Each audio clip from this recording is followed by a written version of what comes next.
In the past, I've heard women say things like, "Oh, if he's a good person, the sex really don't matter." That's crap. I don't believe none of that. Sex is the secret to a relationship, and if it's bad and things go bad, there's nothing that's gonna hold them. But if it's good and things go bad, it's something that she will consider. Train yourself not to come so that you can continue to drill her. Because I mean, you know it, right? When you giving it to her and you drilling her, that look of ecstasy on her face is a look that you just don't see on regular people walking around. It's only in sex, because at that moment she is closer to heaven than any human being has been since Adam and Eve was kicked out. Yeah, my phone be blowing up all night. You be checking through my texts to see who I... Listen, everything and anything that you see in existence was created for the service of man. And it was created in a feminine nature to make it easier for a man to manipulate. So this man could create and shape and mold this thing to whatever he needed it to be, to make his life easier. And we've done that throughout history by taking different materials and different minerals and creating things that make our lives easier. Engineering rockets to go to the moon, and unfortunately rockets to kill people. Even look how big and scary a lion is. A man was able to take that lion, train it, and made that lion do whatever it is he wanted it to do. This is because when a man focuses on something and he gives it his undivided attention, whatever that thing is opens up to him, submits to him, gives him whatever it is he's looking for out of him. And that's the same thing with women, which is why they are of a feminine nature. And this is prophetic. This ain't something I'm just, pulling out the air. This is prophetic. This is how it was, and this is how it's supposed to be. I say this, listen. So there was this man who loved the Prophet Muhammad, may peace be upon him, so much that he wanted to bow down to him, right? The Prophet Muhammad said, no, don't bow to me. Don't do that. I don't want people to worship me like they did my brother Jesus. You worship God. That's the only person you worship. But if I was to tell one human to bow to another human, it would be a wife to her husband. Now, what that means is, just like God provides for us and protects us and is kind to us, because woman was given to us to be a helpmate, we are supposed to provide, protect, and be kind and love her. In return, we help each other. That's how we help each other. But unfortunately, we're in a time where women are not proposable. You know what I mean? Like, they're missing that feminine nature that we're naturally used to. So you don't see a lot of guys proposing to women. Yeah, I mean, it's unfortunate. It's really unfortunate. But there are some women out there. You know what I'm saying? If you got one, I want to give you some pointers on how to, navigate through that relationship. Become a better lover. Now, in the past, I've heard women say things like, "Oh, it don't matter if the sex is bad, as long as he's a good person." That's crap. Don't believe none of that. Because if things go bad and the sex is bad, she out of there.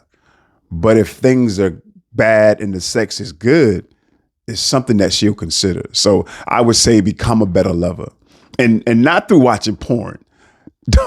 Don't watch porn to become a better lover, because a lot of us regular guys will get in there and see some of that stuff, and it's like, what the hell? I can't do that. You know what I mean? We walk out of there feeling incompetent. But there are books to help you become a better lover. And one of those books that I found helpful was The Superior Man. Now, the book is not about sex. It's about the whole of the relationship. And I think I might go through that book. I might do a review here, you know what I'm saying, on that book. But there is a section in there where he's talking about sex or how it's important for you to become a better lover. Where he says you shouldn't come. You should, the pleasure is hers. That's what he say. That's what he say in his book, that the pleasure is yours and that you shouldn't come. And then he gives you exercises on how to train yourself not to come so that you can continue to drill her. Because I mean, you know it, right? When you giving it to her and you drilling her, that look of ecstasy on her face is a look that you just don't see on regular people walking around. It's only in sex, because at that moment she is closer to heaven than any human being has been since Adam and Eve was kicked out.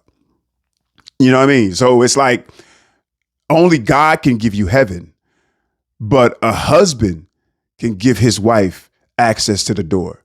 You know what I mean? So become a better lover so that you can be able to take her to that ecstasy, and she will, open up to you.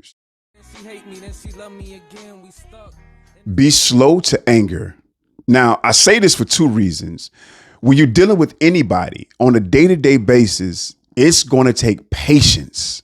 Like, because you in the mood and they're in a different mood, and, y'all going to bump heads with each other.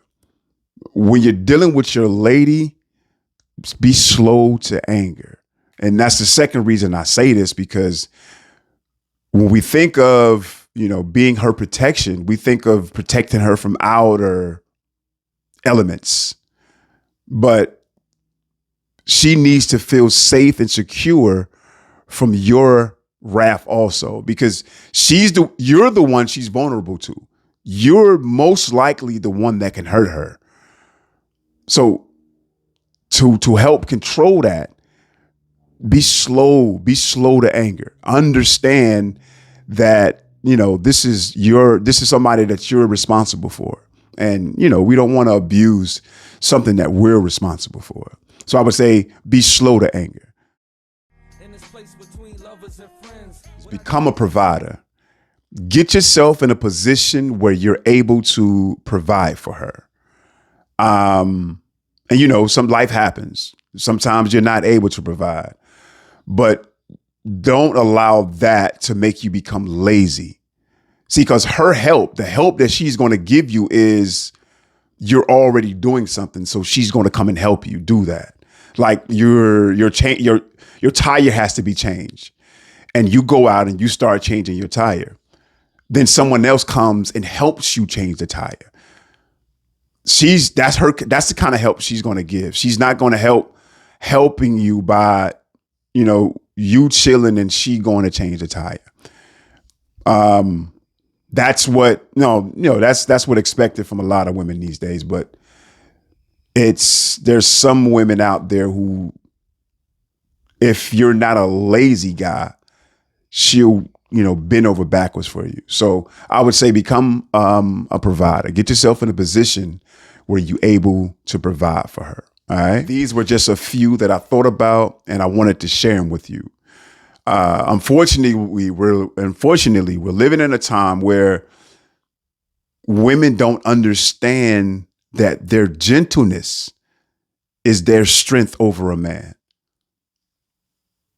Instead, this new world order is pushing this narrative of no gender. And the only person who suffers under that new way of living is man, is masculinity. We're the one who suffer because we have to suppress this natural way of who we are. And it's accepted through women. Women can be masculine, but it's accepted. But as soon as a man becomes who we're supposed to be, then it becomes an issue. Like I said, this is how it is and how it should be. And once we get out of that, I think it's chaos gonna happen, and that's what we're under right now.